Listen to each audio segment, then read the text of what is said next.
live on YouTube. Ooh. All right, good morning. Good morning. It's KCHW 102.7, 724. You got Scott Allen and Mike Bentz from Chewela, Washington, live with you this morning. And we've got Silas Rapp coming in. He is. He works for Ted. He works for Ted. He's doing this Carpe thing, though, where we're opening up the forest land. Yeah, among other things. Other things. You know, like we were talking earlier, I think he wears more hats than a hat maker. Got his fingers and everything. He's got his fingers and everything. All right. He's one of these guys, I think, hasn't learned how to say no. All right. Well, he's new to the area. Oh, okay. That's true. We have you now. But you know, you have to give him credit. He ended up living in Chewela. Excellent. And he works in Colville. All right. So he's smarter than the average guy. I guess. Oh, gonna get our Colville friends awful angry this morning. We pick on Colville a little too much. Yeah, but, well. Hey, they're not throwing it back at us yet. So, No. And no one's calling me and texting me going, "Hey, Scott, that wasn't fair." Say life's not fair. All right. I once, when I worked at KXOY, me and the traffic reporter, the dude in the helicopter. Right. I don't know. I don't think they still. I think they're on the ground now because it was too expensive. But back in the day when I was there, we had a chopper, and it wasn't the guy, beating his chest, going, "It's Scott Allen live above the city of Chewela," faking it like I do, but an actual chopper, and he was flying above Hilliard, and I asked him if he was scared. Is that an anti-aircraft? and I asked him if he was scared, and then we went back and forth with, jokes about Hilliard. Right. And a whole bunch of people from Hilliard called in and complained. Well, that means they were listening, though. Yes. I got in lots of trouble, really, though. It was just, Okay. It was so as punishment one day, I'm just walking through the building, and my shift was over, and my boss goes, "Hey, you're going to whatever the park is in Hilliard." And I went, "What?" He goes, "Yeah, jump in the van. It's all loaded with ice cream. You're going out to give free ice cream in Hilliard." So they sent me down there, and then at the end, they had what do you call that when you trick somebody? I know what Ashton Kutcher used to run around and do it. Oh, punk? Yes. Okay. And then they punked me, and at the very end, after I was all loaded up to leave, they had a lady come chew me out and tell me how horrible I was, but it wasn't real. It wasn't real? Yeah. And they told me after I was saying, "This horrible lady," and I even used probably a few words I shouldn't, and they're going, Right. "My name was Steve then." And they're going, Steve, because there was too many Scots in the building, so they made me change my name. And they, Steve, stop. That's my girlfriend. And I'm like, so a bad punk even got worse. So there you go. All right. Careful what you say when talking to the guy in the chopper. That's right. The eye in the sky. The eye in the sky. Yeah, because he worked for another company. He suffered nothing. All right, weather forecast today. We are looking for mostly sunny skies, 41 and 24 for high and low. It's warming up, folks. That's right. Last night, I remember when I crashed, it was 18. Well, it was 12 when I got out of bed this morning. Ouch. All right. It's horrible. I wonder how many people's pipes froze because they just didn't think, you don't think about this time of year. Exactly. Well, I did about 11. Earlier. About 11, I was like, oh, no, I got to go turn the faucet on slow. Okay. Yeah. That's an old North Dakota trick. That is an old North Dakota trick. Yeah. I was thinking about that this morning, that you're probably feeling right at home. I should talk. I mean, Eastern Montana. It's horrible. Well, anywhere in the Midwest, even when I was in Indiana, it's horrible when you wake up on a cold morning like this because the wind in the Midwest, it always blows. Yeah, but Indiana's got the humidity. And the worst thing is you wake up and you find out your trailer water is froze. Yeah. Back in the old days, I used to have to go fix those. We sent Uncle Billy under the trailer with a blow dryer for a couple hours, and he finally got it to pop. I got a great story about that Okay. because I used to do maintenance on mobile homes and manufactured houses. Okay. And I had the same situation. So I've got this big Carhartt, full suit on to keep warm. It's, I don't know, maybe 25 degrees below zero. It's blowing like I'll get out. And I crawl underneath and I'm repairing things. And my body heat melted the ice underneath me and then froze. And it was like I was Velcroed to the ground. I'm going to need some help getting out front of this trailer. So I had to undress under this trailer and crawl out. Oh. To my knowledge, the Carhartts are still there today. That would have given me a panic attack. I can't get out. Yeah. All right. I don't know how much I talked about it, but I was at Kathy's attic last week. Okay. And they had a super tall bar stool. Oh, is that where this came from? And I looked at it and I went, Scott Stool. So it's awesome today because Mike's got, what, a foot and a half on me? Yeah, probably. Close. Yeah, almost 2 feet taller than I am. So I am exactly as tall as Mike today. So it's on. It's on. It's on. Okay. All right. Okay. Scott has jacked himself up. I had to. I don't know if I made it all the way through the week. I think I got stuck. But for your Thursday morning clouds, afternoon sun 46 and 23. Friday mostly sunny, 48 and 26. Saturday partly cloudy, 50 and 29. Sunday partly cloudy, 49 and 29. No precip. No precip. Yeah. No precip. No. Isn't that kind of how last winter started off? It was really kind of dry and cold, and then not this cold. Yeah. But it did. I mean, but I think I was trying to think last year. Did we have snow at Thanksgiving last year? No, our snow. We never got anything really tough, and we were thinking, after the first of the year, yeah. We were. It was February 2nd that we got that big storm because it knocked us off the air. Remember? No, I was a fried. Oh, wow! And fried our antenna, or fried our transmitter, and I don't even want to think about it. You got that date down. Yeah, huh? I got that date down, baby. I know exactly when it happened. That's when winter started last year, and we were all hoping because it was like the 31st of January. I went out in front of the building and took a picture of a dandelion. With a yellow head on it. It was like, yeah, it's going to be great, and I'm dreaming about camping early and all that kind of stuff. And then Groundhog Day, winter started. And it lasted for 8 weeks. Like it was never going to end. All right. Every now and then we get a year here where we skate by really easy, where the snow level stays about 3,000 feet. And it probably happens about every 5 years, and I notice. Yeah. And those are my favorite. Those ones where you can still do all the winter activities, but once you're down off the mountains, the driving's safe. That's right. And that's what I like. Yeah. No, I agree with that. All right. I'm thinking of heated solar roadways, folks. That's the cure. Heated solar roadways. At $14 million per mile. Yeah. All right. We should probably do breakfast and lunch for the kids. I think I pulled it up there for you. Yep, you do, actually. Right. I'm bringing it up here. For breakfast, we have cheese omelet. Cheese omelet. Cheese omelet. I wonder if it's a variety of cheeses. Oh. Anyway. You're pushing it. Okay. Variety of cereals, fresh fruit, regular fruit, and fruit juice. All right. And milk of choice with your breakfast. Okay. Lunch. Ooh, one of my favorites in the world, actually. Pulled pork sandwich. Ooh, yeah, definitely. That's right at the top of my list. Salad. You got to keep a little healthy here with the pulled pork. Yes. Baked beans, carrots, fresh veggies, fresh fruit, and there again, milk of choice. All right. You throw away those 2 buns, and you've got a healthy meal. That's right. Get those carbs out. Toss the carbs. Then you have twice the pulled pork. Yeah. Hey, look, I can't have the buns. Please double up on the pulled pork. Double up on the pork here. Yes. Yeah. I need that as a filler. Yeah. You know what I've kind of resorted to is sometimes you just got to have that kind of bread with something like that. So, and it's probably kind of ridiculous if you're watching me, but I do keep tortillas around for when I absolutely have to have something, because it doesn't have the carbs that a regular bread. So I will take something like the pulled pork and put some cheese with it or something, roll up a tortilla and eat it. Yeah. Hey, that's the life of a single guy. Microwave, pulled pork, and a tortilla, you got dinner. Yeah, well, you and me both, actually. And if you throw a little coleslaw in there, Oh, yay! Now everybody's hungry and wanting a pulled pork sandwich for breakfast. For breakfast, that's right. Yeah, and pull out that tortilla, wrap it up, and throw it in the microwave. There you go. Welcome to today's society. So we've got our interview coming up at 8. At some point, maybe we'll do that at the end of the show, we should kind of get the lowdown. A lot of people left town for a big old party in Toppenish, Washington.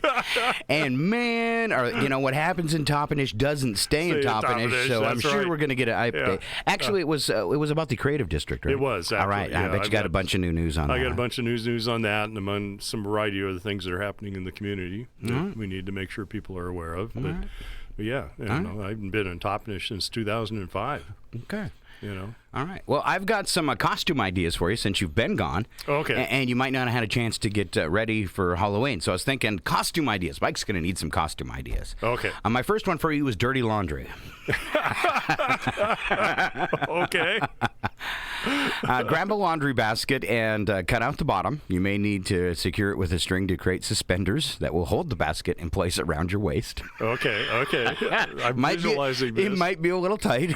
Well, in my case, it'd have to be like a 30-gallon trash can. So I'm saying it might be a little tight. All right, fill it with dirty laundry around the edges, and you're good to go. You are dirty laundry. Dirty laundry. That's kind of a cute idea. That is kind of a cute idea. All right, the second thing you could do is a recyclable. You could wear a trash bag, like you said, and adorn it with empty bottles and cans. Okay. All right, and then you can be backwards man, and this is where you simply put on a shirt and a pair of pants backwards, then put a couple T-shirts or other padding into the pants butt to give you some back. Okay. So you got some back in your front. Oh, yeah. You're going to have to pad your back maybe a little more. A little more? Oh, okay. All Okay. right. Yeah, I'm picturing that one, and now I'm blind. I can't even do the next joke. Okay. All right, it's coming up on winter. A lot of people get sick in the office. That's right. According to a U.S. survey of workers, 34% of people think employees who show up to work hacking should be sent home by the boss. I totally agree. I agree with that, too. Especially if that employee is anyone who deals with the public. Now, there's another line of thought that spread the germs. We need to build up the resistance. But no, they never end. Right. Stop spreading them. They're all new germs. Yeah, you know that, yeah. You know. So that's I know they say like with kids, Right. expose them to it and that kind of stuff. But I'm definitely on track with that, and I'm surprised the number isn't higher. I don't want to be waited on by somebody who's sick. Yeah. Oh, I agree with that. I think that's just courtesy, if nothing else. I mean, I even thought, I used to fly a lot, and those were just like big germ tubes. And I always thought they ought to have a quarantine area in the back of the plane. Wow. With like a plexiglass, Oh, yeah, you walk in and it goes... Yeah, they're sealed in there with their germs. Yeah, go ahead and hack on each other. Exactly. I like that idea. That's great. Here's your plastic bag. We're putting it over your head. Keep everybody else safe. Check their germs at the door.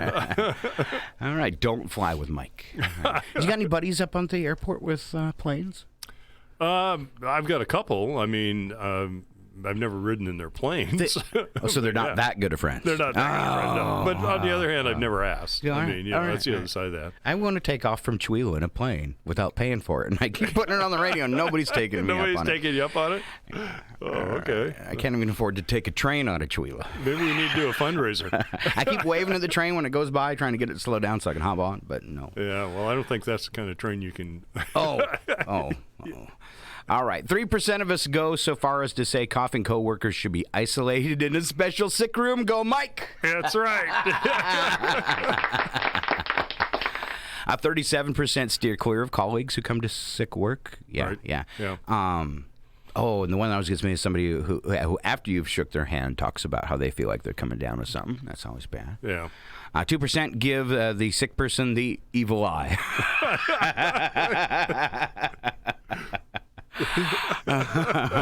You. Yeah, look at them. They look sick. All right. Your best physical feature. All right. Yeah, what do you think your best physical feature is?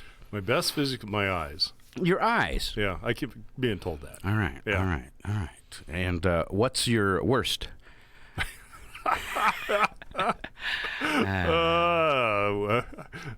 There's so many. see how what's something good about me? What's something bad about me? Well, this and this and this. I was gonna say. And I'm short. And see? All right. So, results of a new survey of adults reveal that nearly a third of us think our eyes are our best physical feature. There you right. go. Okay. Wow, you're scoring on everything. You know what you are, Mike? You know what you are? I don't know. What am I? Normal. Sorry. All right, I'm sorry. Okay. Best physical feature: the eyes, arms. They come in at 1%. Okay. I get mine. I'm okay with my arms. I've been working on them actually. Well, really? All right. Yeah. All right. Hair, 10%. Oh yeah. You gotta have some though. Yeah. So they must have pulled old guys. Yeah, but you have hair. I don't. I got enough for a couple guys now. Results of the new survey. Did I do this right? Nearly a third of us think our eyes are the best physical feature. Then it goes arms 1%, hair 10%, the stomach and midsection at 10%, the backside. It's all about the same. 10%, lips 11, legs 12, chest 13, and then the eyes in at 32. Okay. All right, for those of us that hate Halloween, and I know a lot of people, they steer clear of scary movies. They don't really want to do Halloween. They buy the cheapest candy they can. Or just turn off the lights. Turn off the I'm not lights. Scary Mommy Blog says these are the worst things about Halloween. And she says totally age-inappropriate costumes for girls. And I'll go along with that. I would go along with that, yeah. There's something inherently wrong about anyone under voting age trying to look drinking age. That's true. All right. Trick-or-treating well past childhood. Those kids, you're just obnoxious. You've gone through puberty. You have a little reason to be hanging out among the elementary age kids. Go home. Go to a party. Right. All right. Unless you're taking a sibling out, then it's totally okay to dress up. All right. All right. But other than that, they're just like chasing cats and throwing eggs. Yep. You teenagers. At least that's what I did when I was a teenager. Oops. Oops. Serious lack of manners. Oops. Parents remind your kids they should say trick or treat and thank you at every single house. I agree. All right. I agree with that. I like the quote from a guy last year who said one kid dressed as Deadpool came to his door in a cool costume and then came back again about 30 minutes later. And he said, "Weren't you just here?" And he said, "Yeah, I'm the sequel." I was like, that's bonus candy. That's right. Exactly. All right. Trick or treat, smell my feet is disrespectful, and if you actually encourage your kids to say this, you should be slapped upside your head. Wow, somebody's a little uptight. Right. Babies trick-or-treating, and by trick-or-treating we mean riding around dressed up in a stroller and sleeping or looking bored while their parents say trick-or-treat for them and collect candy on their behalf. That's right. Yeah, that's yeah. lame. The parents are just after you know free what? candy. If you're planning on doing that this year, just don't. Yeah. All right. Yeah. All right. I can't even imagine that. I don't know if I've ever seen that. I have. Have you really? Yeah. Oh, yeah. Oh, okay. All right. It's okay if they're awake. I think that's the drawing line. If the baby's sleeping, I'm not giving it candy. I was like, no, wake it up. Make it say something. Yeah, Poke it. That's the kind of guy. No, I'm treason. All right, you can take your babies trick-or-treating. I'll get off my high horse here. Okay. All right, there's only a couple trivia questions, and since you're way on top of everything, it's you. You're getting them. I get Yeah, no competition. The Just you. following program is closed captioned for the thinking impaired. I want to ask you a bunch of questions. Three. I want to have You them have three? answered immediately. Okay. But I do want them answered immediately. Oh. All right. First trivia question. Pressure for Mike. Hey, you've gotten everything right. You've been totally on top of it all today. So you've even Yeah. when I've asked you, put me up here. Yeah, and even when I've asked you a question, you've given the number one survey answer. So Because I'm normal. Because you're normal. All right. Yeah, I'm surprised he sits by me. That's why you sat across from me. That's All right. And you're taller than me now. I got to be careful. Okay. Now this is kind of a brain teaser. You have to guess what it is. Okay. It doesn't eat or drink, but scientists say it's putting on weight every day. What is it? Doesn't eat or drink, puts on weight every day. Is it alive? Or can I ask questions? Yes, I always let people ask questions, unless they get carried away with them. And then it's just time to give up. Yes, it is alive. It is alive. But if I say that, you'll automatically get it. I can't say that. It is alive. It is alive. It is alive. Gains weight every day. Gains weight every day. It's really, really, really big. The Earth? Yes. I was thinking about that. Yeah. No. Good. Okay. Houston, we have a problem. He could get everyone right. All right. See, I told you we're on top of Okay. everything. All right. You know this chain of stores by another name, but when founded in 1927, it was called Totem. Totem? You were probably alive for that, weren't you? No, 27. I'm sorry. Easy I now. thought I was thinking 57. I'm dyslexic. It was called Totem. It was called Totem. Target? One of the most popular chain of stores for breezing in and out. Started in 1927. I thought these came around like when I was born. I didn't know. I was they saying it's 1927. Yeah. Is it like a 7-Eleven? Exactly. 7-Eleven was the correct answer. There you go, Okay. Mike. Look at this. Wow. Wow. Never give up. Never surrender. See if I can stump him. Okay, here's a brain buster. Uh-oh. It's my last chance to get him. He's got everything right I brought up today. Mike Bentz. Okay. What is the relationship between these three groups of numbers? Okay. 147, Okay. 2,580, Okay. and 369. The relationship between those 147, 2,500. Okay, and let's think about it this way because it'll help you. Just think about them as numbers. Think about the combinations of these three groups of numbers: 147, 2580, and 369. Do not think about it as 2,500. They're the sequence, like 1, 2, 3, 4, 5, 6, 7, 8, 9. Zero. They're kind of a sequence to them, but where is this sequence used then? Where's the sequence used? 147, 2580, and 369. Where's that sequence of numbers used? Oh, Social Security. Oh. That would be right, wouldn't it? If they were arranged so it was 147, 369, 2580, something like that, you know, maybe you could say that's a pattern of a Social Security number. But this is a different kind of pattern, and it's used on only one device. I was going to say telephone. And they are exactly, that is the answer. It is the, okay. He knew it and he did. He's so smart. He knew it and he didn't even know he knew it. Okay. Wow. Wow. All right, there you got it right. That's totally awesome. Telephone keypad. Yeah. All right, we're going to take a little break, and well, we've got a few minutes before Silas comes in. Do you want to do your little Toppenish talk in case we run wrong along with Silas today? Bet. Yeah, I got a couple of things. So a bunch of people from Chihuahua took off last week and headed off, and you spent the weekend in Toppenish, Washington. That's right. The first thing I want to know is, what's that like? Actually, they have a relatively new casino there. That's where we met. Oh, so everybody gambled. Yeah. Oh, No. At least micro. No gamblers. But it's the first casino. Yeah, don't throw anybody under the bus. It's the first casino I'd ever been in. It was a dry casino. No alcohol. No.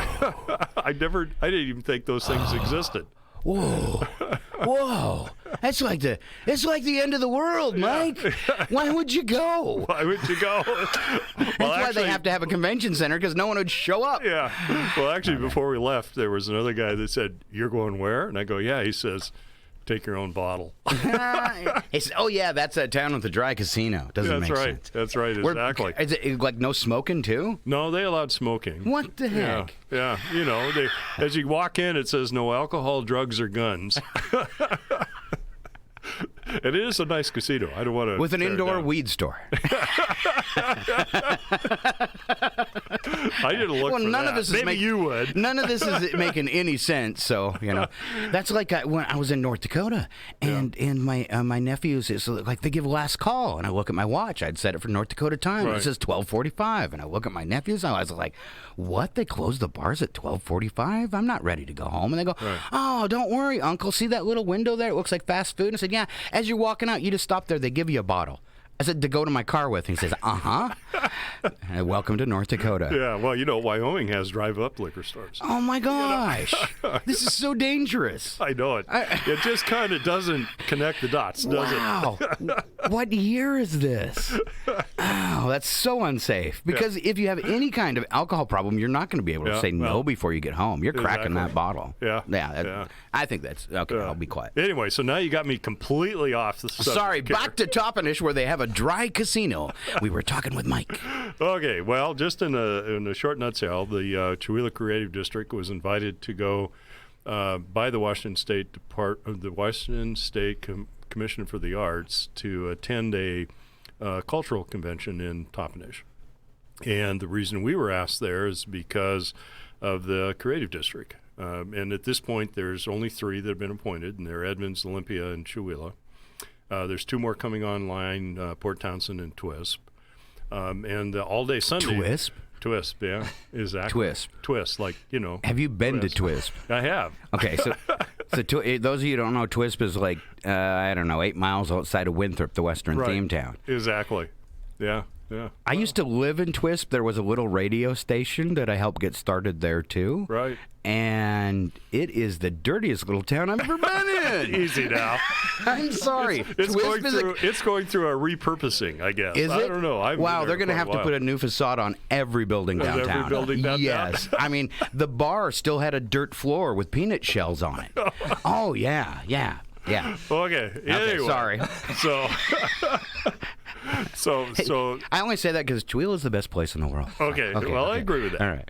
Okay. So all day Sunday, actually, it was about the creative districts and how to make them work. And Laura Ritchie, your neighbor over here, Yeah. did a great presentation on Who's going to be on the radio next week Is she? on, I think, Tuesday. She put together a really great presentation about kind of the birth and the growth of the Chewelah Creative District. All right. And what I found interesting was basically it's really a grassroots type thing. I mean, there was no organization really to plug into. There was no Silas is over here shaking. Were you there, Silas? That's how we do it around Yeah, here. that's right. He's going to say, so what else is new? But I was teamed up and I sat with the lady from Olympia. And of course, they're, because it's Olympia, they've got this district, that district, funding here and funding there. And, All the bells and whistles. All the bells and whistles Wow. and all kinds of help and money.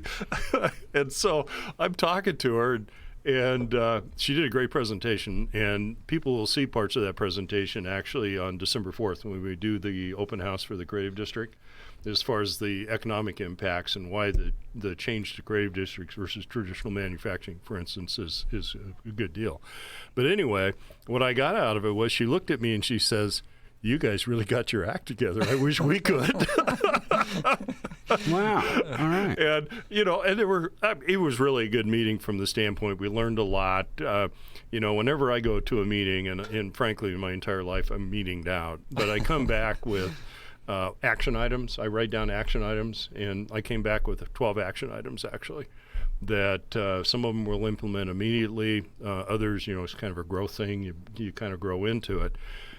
But a funny story.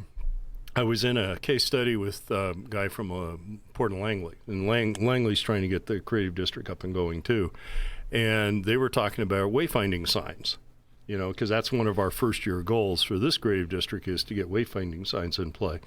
And explain. Some people aren't going to know what that is. A wayfinding sign is a sign maybe on a corner that points you to the museum or points you to various things within the community. Okay. And it's a directional sign. It's probably the best way to look at it. Anyway, he was saying, he says, we couldn't get the Port of Langley to get off their case and get things done, and we couldn't get DOT to make a decision, so we just put our own up. I go, really? He goes, yeah. But then I got a call Take him down. and he goes, they said, you got to take him down. We're withholding $10,000 of your funding until it's done. Wow. And I looked at him. His name's Tristan. I go, Tristan, we have $2,000 in funding for the entire year. They're withholding $10,000. Get off my case. Wow. But what I got out of it personally was presentations by the artisans, and they were all over the board, from writers to traditional what I call sculptures and things like that, and how the artists effectively feel marginalized a lot of times in the community as not part of the economic drivers within the communities itself. And the second day I went to a meeting that really emphasized that and talked about that. And so what it did for me personally was gave me a better perception, I guess, of what the people were trying to help, whether it's the bakery down here or the painter, plug into the community and become valued within that community itself. So it was a good meeting. I mean, I left Tuesday. It went on Tuesday and Wednesday because I had other commitments I had to do. But I was impressed in the sense that there was probably 500 people there. Wow. Around the state. They're predominantly from the west side, as you could probably guess. The only people I met from the east side there was a lady there from the Tri-Cities that's trying to do the Creative District thing, and then a lady from Spokane that they're trying to put together more of a neighborhood-type creative district. And I can't remember where she's at. I think she said she was in the Garland District or something like that. And so that would make were sense. there. A lot of those buildings downtown, or I don't want to say downtown, but on Garland and stuff, very Right. old right there. Very you got all old, the cool, yeah. You got all the cool little eclectic shops. And, Exactly, and so, but like beyond, downtown Chewelah now. yeah, kind of like it. Yeah. And we But- got more coming. Yeah, but beyond that, I mean, and us, and then of course it's funny because people say, "Now where's Chewelah?" I had a guy How from. do you say that again? Yeah, how do you say that again? I had a guy from Lopez Island that was there, and him and his significant other had a foraging class, and I mean, it had to do with agriculture, basically. He looked at me and he goes, I grew up in Washington. I have no idea where Chula is. So we're getting on the map. How's that sound? There you go. I mean, Baby steps. yeah, baby steps, exactly. And it kind of impressed on me that we are so far ahead. And when I sat down and visited with Annette Roth, who is the lady that's in charge of the creative districts for the Arts Commission, she asked me how it was going and what am I learning and what could I bring back to them and that type of thing. She goes, Mike, she says, I don't know if you guys figured this out or not, but you're a beta test. She goes, we're impressed. The reason you got the creative district is because of the collaborative effort of the partners that were listed on the application. And she said, just doesn't happen everywhere else. And then you're a community of only 2,600 or 2,700, depending on who you listen to, and whereas all the other communities are considerably larger. It's ran on a volunteer basis. And that in itself is unique because especially larger communities have paid staff that do that. And so, so it really made me feel pretty proud, I guess, for lack of a better, for Chewelah in itself, because that in itself is happening. We were already doing so much of that, and pick an event.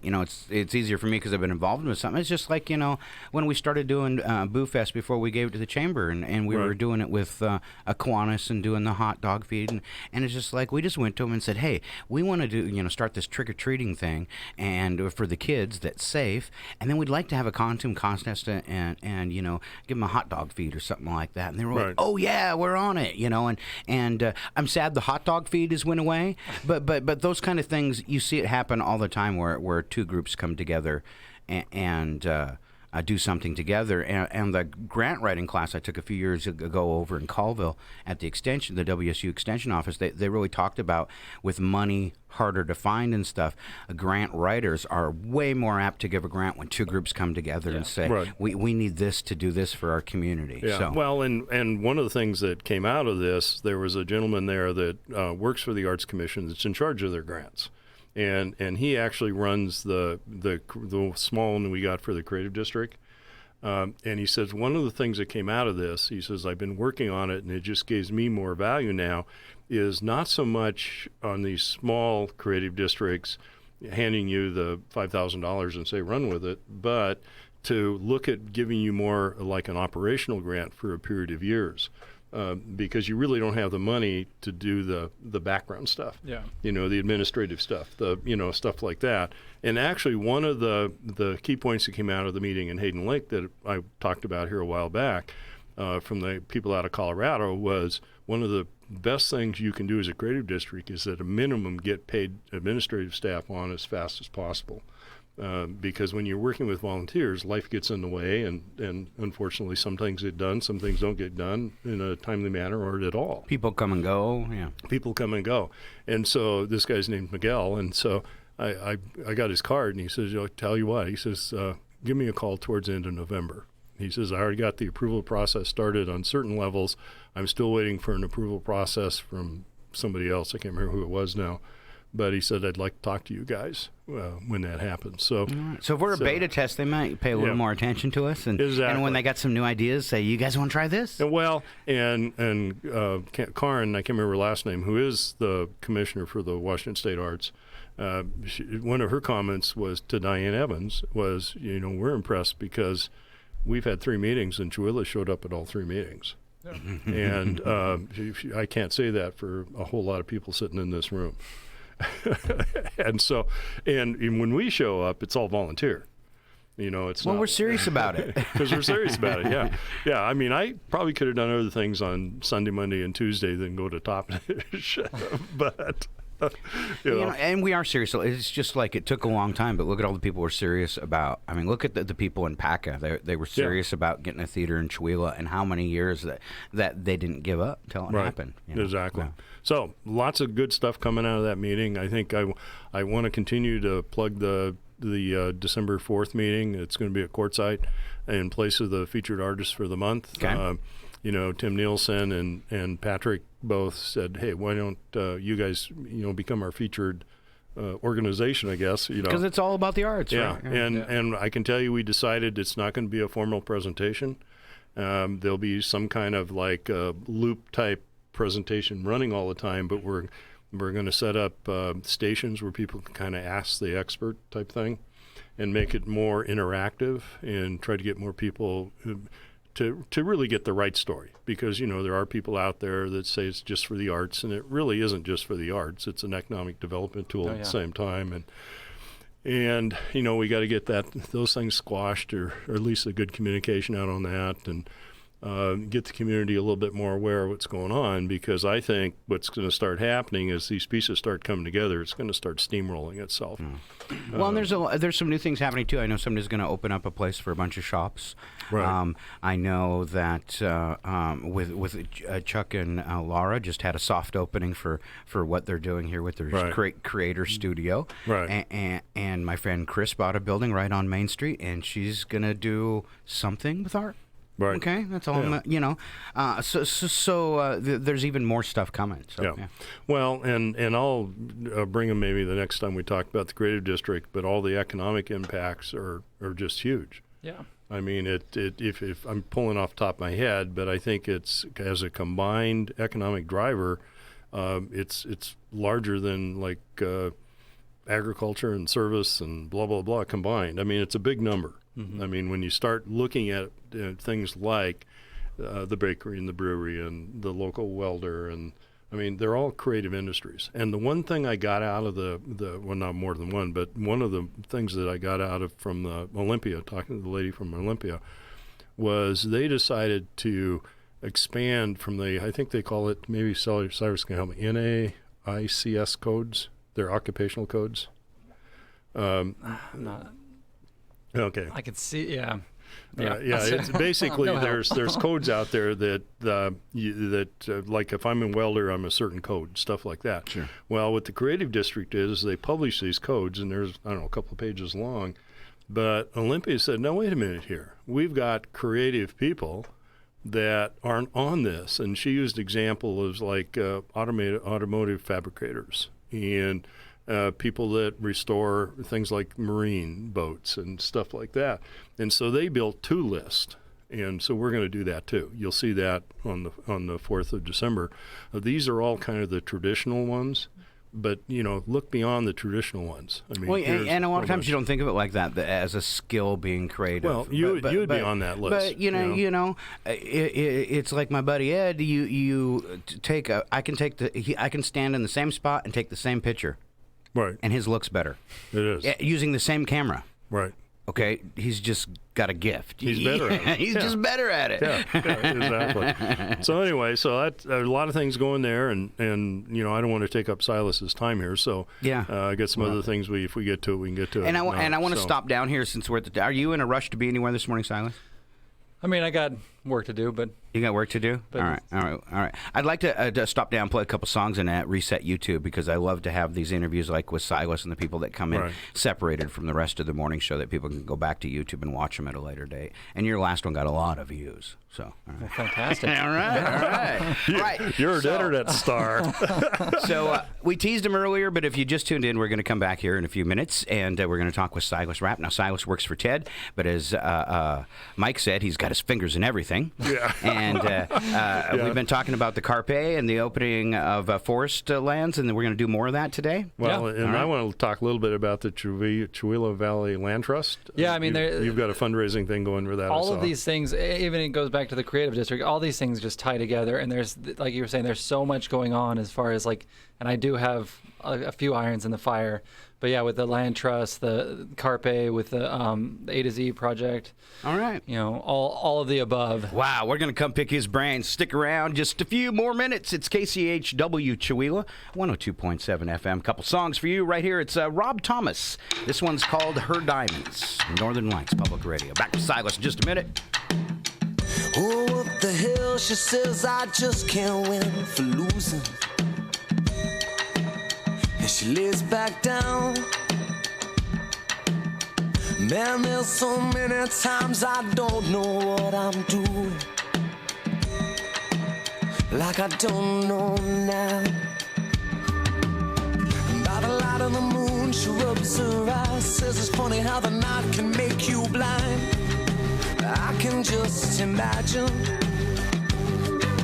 and I don't know what I'm supposed to do, but if she feels bad, then I do too. So I let her be, and she says, ooh, I can't take no more. Her tears like diamonds on the floor, and her diamonds bring me down, 'cause I can't help her now. She's down in it. She tried her best and now she can't win. It's hard to see them on the ground, her diamonds falling down. We're down.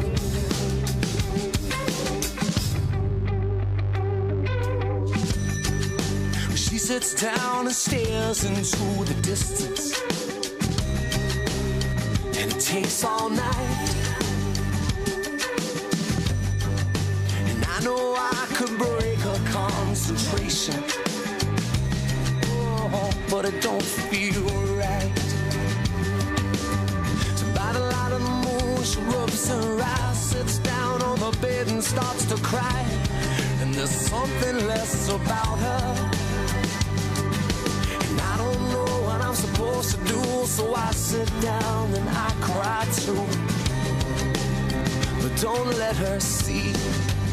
And she says, ooh, I can't take no more. Her tears like diamonds on the floor, and her diamonds bring me down, 'cause I can't help her now.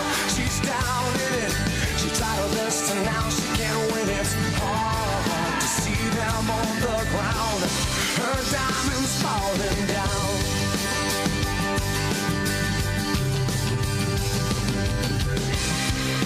She shuts out the night,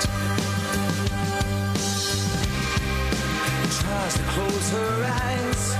If she can find daylight, then she'll be alright. She'll be alright, just not tonight.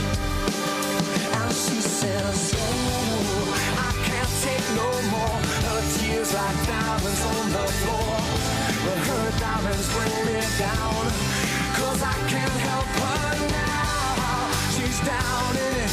She tried her best and now she can't win. It's hard to see them on the ground, her diamonds falling down. I can't take no more. Diamonds on the floor. No more. Diamonds falling down. I can't take no more. Diamonds on the floor. No more. Diamonds falling down.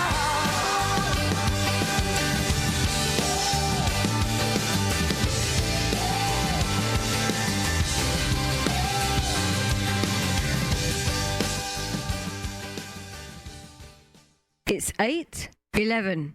Your KCHW morning show made possible by a donation from God-Fearing Brothers Auto Center. God-Fearing Brothers specializes in auto services, including repair, maintenance, and detailing. They also stock tires, provide collision repairs, including glass, and they have an auto sales lot on the corner of Highway 395 and Main Street at the light.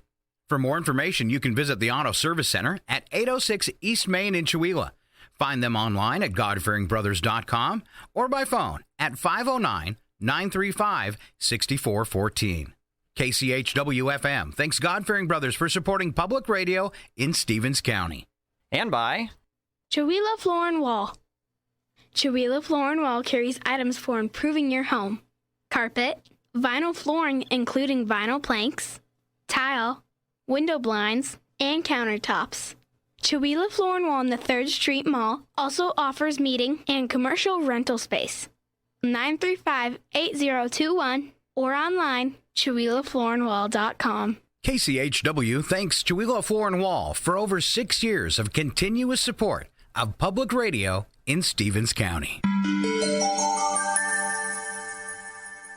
He could be a sinner or a gentleman. He could be a preacher when when your soul is down. He could be a lawyer on a witness stand, but he'll never love you like I can.